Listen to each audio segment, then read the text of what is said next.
Hello students, welcome to ADP star Kota. कैसे हो बच्चों? आई होप आपकी जेई की प्रिपरेशन अच्छी चल रही होगी।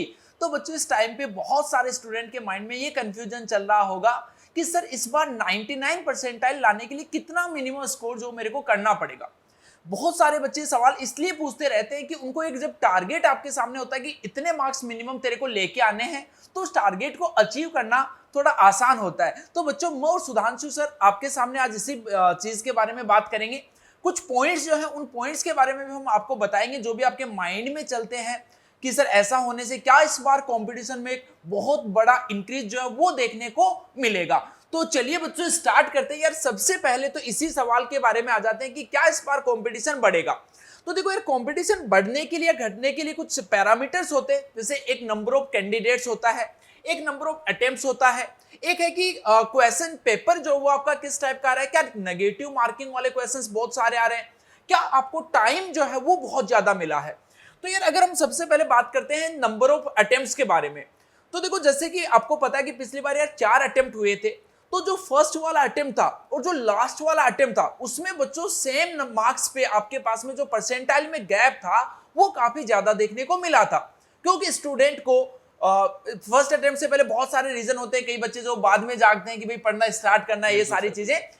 लेकिन चौथे अटेम्प्ट तक जाते जाते काफी बच्चे जो अच्छी कमांड में आ जाते हैं।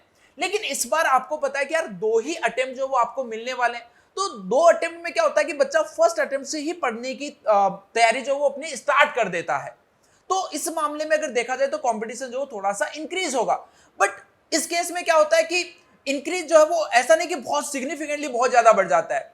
क्योंकि बच्चों, जब भी आपके पास में जैसे मान लो कि एक्स्ट्रा टाइम मिलता है या एक्स्ट्रा अटेम्प्ट मिलता है, इस टाइप की जो भी चीजें होती हैं, तो उसमें जो सीरियस टाइप के कैंडिडेट्स होते हैं वो बहुत कम होते हैं। वो पहले भी अच्छे से पढ़ रहे होते हैं, वो बाद में भी अच्छे से पढ़ते हैं। और जो बिल्कुल नालायक बच्चे जो पहले भी नहीं पढ़ते, उनमें से बहुत कम बच्चा ऐसा होता है जब उसको जब जिंदगी में दूसरा मौका मिलता है तो वो उसका फायदा उठा पाता है।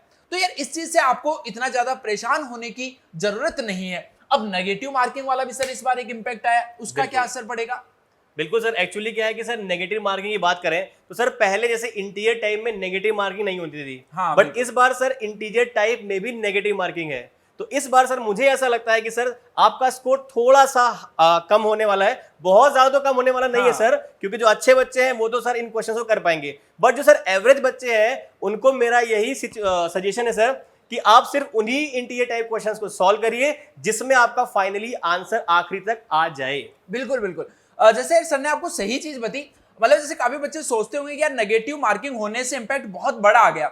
लेकिन अगर मैं आपको प्रैक्टिकली बताऊं तो बहुत बड़ा इंपैक्ट इसलिए नहीं आया है क्योंकि आपको 10 में से 5 क्वेश्चन जो सेलेक्ट करने हैं। बिल्कुल सर, तो यार 5 क्वेश्चन अगर आप अच्छे से सेलेक्ट करते हो थोड़ा देखभाल करके, तो इजीली आई थिंक आप सेलेक्ट जो कर सकते हो। अच्छा, एक और चीज इसमें सर ये आती है कि जैसे पिछली बार क्या था कि ऑनलाइन का सारा गेम था। तो काफी बच्चे डिस्ट्रैक्टेड थे। इस बार जब 2022 का एग्जाम दे रहे हैं तो ऑफलाइन भी बच्चों ने पढ़ाई की, ऑनलाइन भी बच्चों ने पढ़ाई की, तो उससे कितना बड़ा डिफरेंस जो है वो इस बार कंपटीशन में आ सकता है। बिल्कुल आएगा सर, क्योंकि इस बार बच्चों ने ऑफलाइन सर कोचिंग्स वगैरह करी हैं, तो इस बार उनके कंसेप्ट थोड़े ज्यादा क्लियर हुए हैं। और जो सर आपने एक बात बताई कि अपने को 10 में से 5 सवाल सेलेक्ट करने हैं, तो मेरे को लगता है सर कहीं ना कहीं ऑफलाइन वाला बच्चा इस चीज को सर ज्यादा अच्छे से समझ सकता है, क्योंकि उसके एक एक चैप्टर्स उसने बिल्कुल अच्छे से शीट वगैरह कर रखी है।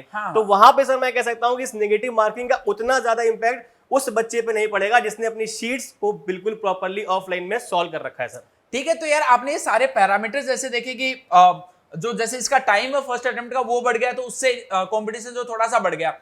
फिर इसके बाद में जैसे ऑफलाइन वाली मैंने बात की तो उसमें फिर ज्यादा मार्क्स जो वो वहां पे बढ़ जाएंगे। तो ओवरऑल जो कंपटीशन है वो उतना सा ही रहने वाला, हल्का फुल्का जो है वो कम ज्यादा चलता है। तो इसके बारे में बहुत ज्यादा आपको परेशान होने की जरूरत नहीं है। अब हम आ जाते हैं मुद्दे पे जो आप सभी सुनना चाहते हैं कि सर कितने मार्क्स हम लेके आए। तो अगेन यार वैरायटी बहुत ज्यादा आती है। पेपर्स का जो लेवल होता है उनमें काफी बड़ा गैप होता है। तो उसी पेपर के लेवल पे यार ये डिपेंड करता है कि आपको 99 परसेंटाइल जो वो कितने मार्क्स पे मिलेगा।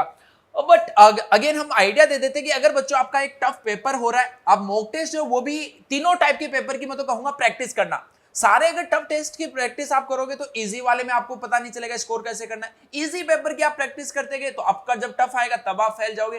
तो हर एक वैरायटी के यार क्वेश्चन पेपर की आप पहले से प्रैक्टिस कीजिए। तो अगर आपका टफ पेपर बहुत ज्यादा टफ अगर आ जाता है तो अगर बच्चों वहां पे अगर आप 180 स्कोर कर देते हो तो 100% मान के चलिए कि आपका 99 परसेंटाइल आ जाएगा। 170 मार्क्स तक भी आपका टफ पेपर में आ जाएगा, बट हम अगेन यहाँ पे सेफ स्कोर की बात कर रहे हैं तो उसकी मैक्सिमम लिमिट बच्चों 180 है। सिमिलर वे में अगर बच्चों हम एवरेज पेपर की बात करें तो एवरेज पेपर में यार अगर आप 200 मार्क्स तक लेके आ जाते हो तो आपका 99 परसेंटाइल आ जाएगा। अगर बहुत ही इजी लेवल का पेपर आ जाता है तो उसमें बच्चों आपको 225 मार्क्स जो है उसके आसपास स्कोर जो वो करना पड़ेगा, तब जाके आपको 99 परसेंटाइल जो वो अचीव होगी। ठीक है, तो यार ये सारे पैरामीटर्स हमने आपको बता दिए, तो लग जाइए, जुड़ जाइए। अब आपके सामने एक रफली स्कोर आ गया है। अगर आपको 99 परसेंटाइल लेके आनी है तो आपको कितना पेपर जो वो सोल्व करना है, कितने चैप्टर्स जो है वो बच्चों आपको पढ़ने हैं। ठीक है, तो यार लगातार अच्छे से पढ़ते रहिए। Best of luck.